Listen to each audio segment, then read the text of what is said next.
The famous actor Sean Connery is well known as the first person to play James Bond, and he went on to star in the next 7 movies of the series, but recently, some secrets about his life have come out which has surprised his loving fans. Let's take a close look at the things we knew and didn't know about Sean Connery's life. Born as Thomas Sean Connery at the Royal Baby Hospital in Edinburgh, Scotland, on August 25, 1930. He was named after his grandfather on his dad's side. His parents had his brother Neil shortly after their father was Joseph Connery, a factory worker and truck driver, and their mother was Euphemia McLean, a house cleaner. Connery was Scottish, had a Christian background, and had a Roman Catholic father, and a Protestant mother. He and his brother grew up at number 176 Fountain Bridge. It no longer exists because the building has been torn down. Connery was very small in elementary school, but grew really fast by age 12, reaching a height of 6'2" by age 18 because of his poor background and his parents' money problems. Connery couldn't go to regular school. He stopped going to school at age 9 and had to start working to help pay for things his family needed. His first job as a kid was delivering milk with St. Cuthbert's Cooperative Society in 2009. Connery remembered a talk in a taxi when I took a taxi during a recent Edinburgh Film Festival. The driver was amazed that I could name every street we passed. How come, he asked. As a boy, I used to deliver milk around here in 1946, right after World War II. Connery made a choice to join the Royal Navy. It was while there he got 2 important tattoos. These were important to Connery, as it said on his official website. Unlike many tattoos, his were not silly. His tattoos showed 2 of his lifelong loves, his family and Scotland. One tattoo is a tribute to his parents and says Mom and Dad, and the other one is easy to understand, Scotland forever. He trained in Portsmouth at the Naval Gunner School and in an anti-aircraft crew. He was later given the rank of an able seaman on HMS Formidable, but in 1949, Connery was let go from service because of health problems. He was told he had a stomach ulcer, a family illness that is passed down to the males in the family. After he left the Navy, he went back to different jobs. He did many types of work to make money, from working as a truck driver to a lifeguard at Portobello swimming pools, as a worker, and as an artist's model for the Edinburgh College of Art. He was a coffin polisher for a while before moving on to other jobs, but trying modeling was good money at the time, as he was paid 15 shillings an hour. Artist Richard DeMarco, a student at the time who painted several early pictures of Connery, described him as very straight, a little shy, too beautiful for words, like a Greek god. He began building his muscles when he was 18. And in 1951, he trained under Ellington, a former gym teacher in the British Army. He once entered a contest for Mr. Universe, though the exact year is different from different reports. Connery's official website says he entered in 1950 and came in 3rd. Other sources say he entered in 1953 and came in 3rd in the young men's class. Unable to compete in the tall man group, Connery was soon discouraged from bodybuilding because he often lost to Americans in competition. Because of their muscle and size, he complained that they wouldn't do athletic activities like he would, which would cause them to lose muscle. And truly, he was a football lover, having played for Bonnyrigg Rose as a kid. He got a tryout to play with East Fife, and while on tour, he played in a local game against a team managed by Matt Busby, a former manager of Manchester United. Reports say Busby was impressed with his physical strength and offered Connery a contract worth $25 a week, equal to £882, in 2023. Right after the game, Connery remembers, "I realized that a top football player could be too old by age, 30, and I was already 23. I decided to become an actor, and it turned out to be one of my smarter moves at first." Connery helped out backstage at the King's Theatre in late 1951 to make extra money during a bodybuilding contest held in London in 1953. One of the competitors mentioned that tryouts were being held for a show of South Pacific, where Connery got a small part as one of the sailors' chorus boys. When the show reached Edinburgh, he was given the part of Marine Corporal Hamilton Steves and was understudying 2 of the young leads, and his pay was raised from £2 to £14, 10 shillings a week. The show came back the following year because people loved it, and Connery was promoted to the featured role of Lieutenant Buzz Adams, which Larry Hagman had played in the West End while filming the movie. Connery stayed in Edinburgh. He was a target of the Valdor Gang, one of the most dangerous gangs in the city. The first time he was attacked by them was in a pool hall, where he stopped them from stealing his jacket. When he left the hall on his way home, he was followed by 6 members of the gang. Connery cleverly led them to a 15-foot-high balcony at the Palais de Danse. There he single-handedly fought the gang, members grabbing one by the throat and another by the arm and smashing their heads together. After that fight, he was treated with great respect by the gang, and got a reputation as a tough guy over the time of the show at the Opera House in Manchester. This was during Christmas in 1954. Connery became interested in theater through the help of an American actor, Robert Henderson. Robert lent Connery copies of Ibsen works, Hedda Gabler, The Wild Duck, and When We Dead Awaken. He also encouraged him to study works of famous writers like Proust, Tolstoy, Joyce Shaw, Shakespeare, and a few others. Robert encouraged him to take speaking lessons and even helped him get parts at the Mayfair Theatre in London. It wasn't his first time making movies. He was an extra in Herbert Wilcox's 1954 musical Lilacs in the Spring, alongside Errol Flynn and Anna Neagle. Though Connery was listed as an extra, he wasn't making good money and had to babysit for journalist Peter Noble and his wife actress Mary, and as a part-time babysitter he earned 10 shillings per night on one special night. Connery met Hollywood actress Shelley Winters at Noble's house. She described Connery as one of the tallest and most charming and manly Scottish men she had ever seen, and later spent many evenings with the Connery brothers drinking beer. Connery was living at TV host Lou Gardner's house. During this time, Robert turned out to be a real friend and helper of Connery. He helped him get a role in a £6 a week Q theatre show of Agatha Christie's Witness for the Prosecution, during which he met and became friends with fellow Scottish actor Ian Bannon. This role was followed by Point of Departure in A Witch in Time at Q, a role as Pentheus opposite Yvonne Mitchell in The Bacchae at the Oxford Playhouse, and a role opposite Jill Bennett in Eugene O'Neill's play, Anna Christie, during his time at the Oxford Theatre. He won a brief part as a boxer in the TV series The Square Ring before being directed by Canadian director Alvin Rakoff. Alvin gave him multiple roles in The Condemned, which was shot on location in Dover, Kent in 1956. Connery appeared in the theatre show of Epitaph and played a minor role as a bad guy in the Ladies of the Manor episode of the BBC television police series Dixon of Dock Green. This allowed him to act in small television parts in Sailor of Fortune and the Jack Benny program, a special episode filmed in Europe. Connery's big break was his role as British secret agent James Bond. He didn't want to promise to do a movie series, but understood that if the film worked, his career would really benefit thanks to Dana Broccoli, wife of producer Albert Cubby. Broccoli Connery was able to get the role that would change his career. It was reported that she was the one who convinced her husband that Connery was the perfect choice. The creator of the character James Bond, Ian Fleming, had doubts about Connery's casting, saying he's not what I imagined James Bond would look like, and I'm looking for Commander Bond and not an overgrown stuntman, adding that Connery, being muscular 6'2" and Scottish, was unrefined, but because of his girlfriend Blanche Blackwell, who told him Connery had the right sexual charm. Fleming changed his mind after the successful Dr. No premiere. He was so impressed he wrote Connery's background into the character in his 1964 novel, You Only Live Twice. Fleming wrote that Bond's father was Scottish and from Glencoe, in the Scottish Highlands between 1962 and 1967. Connery played Or-07 in Dr. No from Russia, with Love Goldfinger, Thunderball, and You Only Live Twice.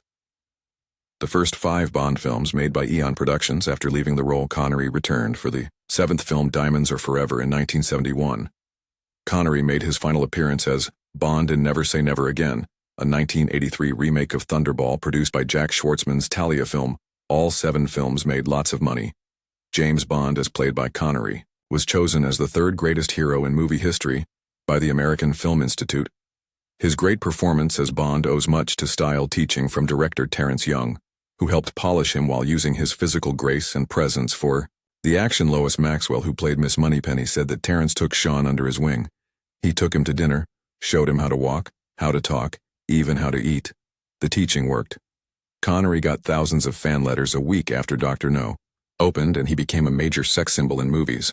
After the release of the film Dr. No in 1962, the line Bond James Bond became a famous saying in Western popular culture.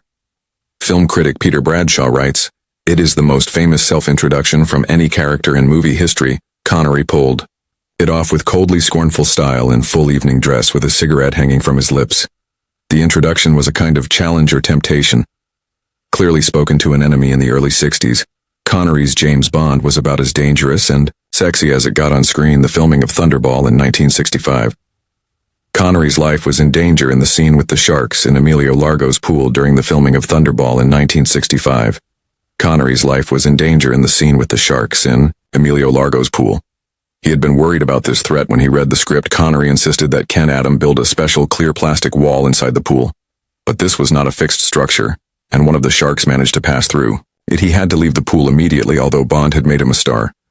Connery grew tired of the role and the pressure the movie series put on him, saying, "I am fed up here with the whole Bond thing, and I have always hated that damn James Bond. I'd like to kill him." Michael Caine was among Connery's closest friends. Caine said of the situation, "If you were his friend in those early days, you didn't bring up the subject of Bond. He was, and is, a much better actor than just playing James Bond. But he became the same as Bond. He'd be walking down the street and people would say, 'Look, there's James Bond.' That was particularly upsetting to him while making the Bond films." Connery also starred in other films such as Alfred Hitchcock's 1964, Marnie, and the following year, Sidney Lumet's The Hill, which film critic Peter Bradshaw thinks of as his two greatest non-Bond pictures from the 1960s and the mid-1960s. Connery played golf with Scottish businessman Ian Maxwell Stewart, A Connection, which gave Connery the chance to direct and present the documentary film The Bowler and the Bonnet in 1967. The film described the Fairfield experiment, a new approach to worker relations carried out at the Fairfield Shipbuilding and Engineering Company, Glasgow. During the 1960s, the experiment was started by Stewart and supported by George Brown, the first secretary in Harold Wilson's cabinet, in 1966. Connery's later films included several box office and critical disappointments such as First Night, Just Cause, The Avengers, and The League of Extraordinary Gentlemen.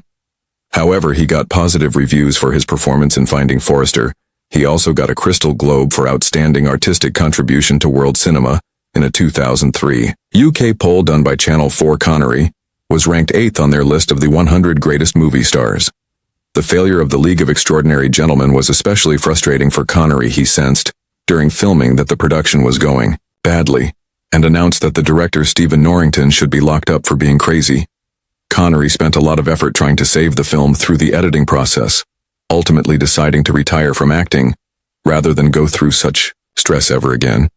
He turned down the role of Gandalf in the Lord of the Rings film, saying he did not understand the script.